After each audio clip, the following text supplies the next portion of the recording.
టెలికాలర్లో కూడా జాబ్స్ కూడా చూడండి. హ్మ్. వాపి అని చెప్పి ఒక ఏఐ ఏజెంట్ వచ్చింది. వాట్సాప్లో అన్ని ఏజెంట్స్ వచ్చాయి. వాట్సాప్ ఆటోమేషన్లో వాట్సాప్ పైన కూడా మీరు వాయిస్ ఏజెంట్ని డిప్లాయ్ చేయొచ్చు. ఓకే. ఎవరైనా మీ వాట్సాప్ కాల్ చేస్తే వాయిస్ ఏఐ మాట్లాడుతుంది. హ్మ్.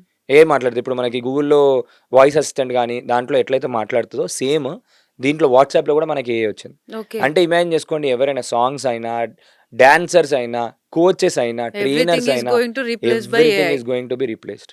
అంటే ఓకే. ఇక్కడ combination of technology is also so much powerful. హ్మ్. ఆగ్యుమెంటెడ్ రియాలిటీ వచ్చింది, వర్చువల్ రియాలిటీ వచ్చింది. అందులో కూడా ఏఐని వాడుతున్నారు. హ్మ్. దానికి కాంప్లిమెంటింగ్గా కూడా ఏఐని వాడుతున్నారు. అప్పుడు ఏమైపోతుందంటే చాలా మట్టుకు వేవ్ ఆఫ్స్ అయ్యే ఛాన్స్ ఉంటుంది.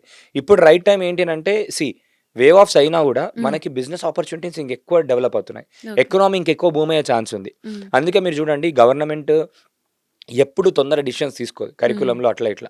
కానీ మీరు చూస్తే లాస్ట్ ఇయర్ నుంచి ఏఐని కంపల్సరీ ఇంప్లిమెంట్ చేయాలని చెప్పి ప్రైమరీ స్కూల్ నుంచి కూడా ఏఐని హ్మ్. ఎక్కడెక్కడ వాడొచ్చు అని యూస్ కేసెస్ వెతుకుతుంది. హ్మ్. గవర్నమెంట్ ఆఫ్ తెలంగాణ కూడా ఇనిషియేటివ్స్ చాలా తీసుకుంది.